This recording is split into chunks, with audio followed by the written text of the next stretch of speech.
If you get out on the trails, you'll notice that you tend to relax a lot more than if you're on a city street, because you don't have to worry about getting run over, but relax a lot to be able to have more of an athletic position where you're absorbing and the body is adapting to the different terrain that's coming up underneath your feet. You tend to shorten the stride and you tend to lean forward a little bit, which is way more natural. At that point, you're landing underneath the body mass. It's very comfortable and very natural. As you're running uphill, you're going to be a little forward. You're going to take that short stride, landing under the body, because that's a safe thing to do off-road. If you don't do that, you may have a chance of falling down. So you really watch your stride a lot more on trail running.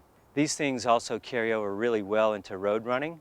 If you contemplate how you strike on the trail and how you adapt to that terrain, when you're running on concrete and asphalt, you're going to think the same thing. Land lightly, lean forward, concentrate on relaxing, and those things really carry over nicely.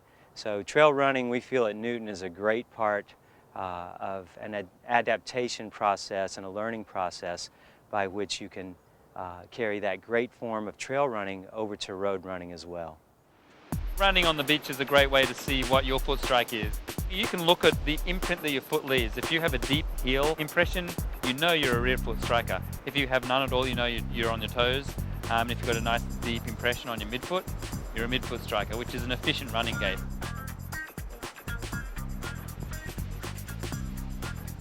When you transition, if you are a heel striker and you want to run with a more efficient gait and move to your midfoot, you can do it by, first of all, standing up straight, keeping your legs in an athletic position, slightly flexed, and then leaning forward. Now as you lean forward, you'll rock onto the balls of your feet. And that's important because that's where you're going to strike the ground.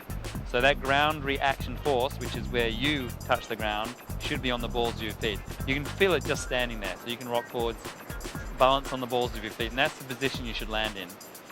If you stand upright and back on your heels, that's what you feel when you're heel striking.